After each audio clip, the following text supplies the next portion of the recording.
కనుమ పండుగ రోజు కాకినాడ జిల్లా కలెక్టర్ కార్యాలయం సమీపంలో అంగన్వాడీల సమ్మె ఆందోళన కొనసాగింది. ఈ సందర్భంగా సిఐటియు జిల్లా అధ్యక్షుడు దువ్వ శేషబాబ్జీ, ఉపాధ్యక్షులు కె సత్యరాజులు మాట్లాడుతూ ప్రస్తుతం జరుగుతున్న అంగన్వాడీ ఉద్యమం చారిత్రాత్మకంగా నిలుస్తుందన్నారు. రోజురోజుకి అంగన్వాడీలకు రాష్ట్రంలో అన్ని తరగతుల మద్దతు పెరుగుతోందన్నారు. రాష్ట్ర ప్రభుత్వం సానుకూలంగా స్పందించని పక్షంలో ప్రజా సునామీలో జగన్ ప్రభుత్వం కొట్టుకుపోవడం ఖాయమన్నారు. ముఖ్యమంత్రి హామీ ప్రకారం తెలంగాణ కంటే ఎక్కువ జీతం అమలు చేయాలని, సుప్రీంకోర్టు తీర్పు ప్రకారం గ్రాట్యుటీ అమలు చేయాలన్నారు. ప్రజా నాట్య మండలి కళాకారుడు లోవరాజు సంఘీభావం తెలియజేస్తూ పాటలు పాడి ఉత్సాహపరిచారు.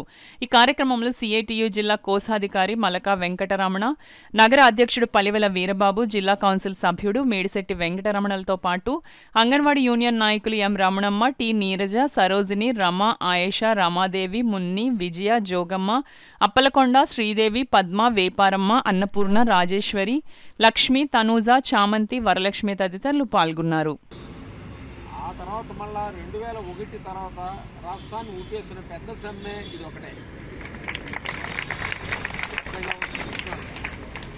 2003కి వచ్చేటప్పటికి, అంటే 2020కి ముందు, 2001కి ముందు కేంద్ర ప్రభుత్వం ఉద్యోగులు సమ్మె చేశారు.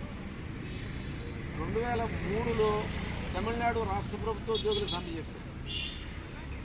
2001 తర్వాత ఆంధ్రలో ఇలాంటి సమ్మె జరగలేదు. 2003 తర్వాత ఇతర రాష్ట్రాల్లో కూడా రాష్ట్ర ప్రభుత్వ ఉద్యోగుల సమ్మె జరగలేదు.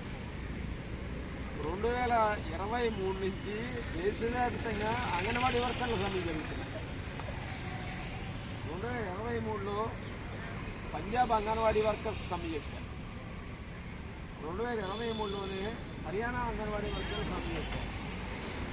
2023లోనే దేశాన్ని ఊపేసిన సమ్మె కర్ణాటక అంగన్వాడీ వర్కర్లు సమ్మె చేశారు. ఇప్పుడు 2023లోనే మొదలైంది, 2024కి వచ్చింది. ఆంధ్ర అంగన్వాడీ వర్కర్ల సమ్మె ఇంకా కొనసాగుతుంది. 35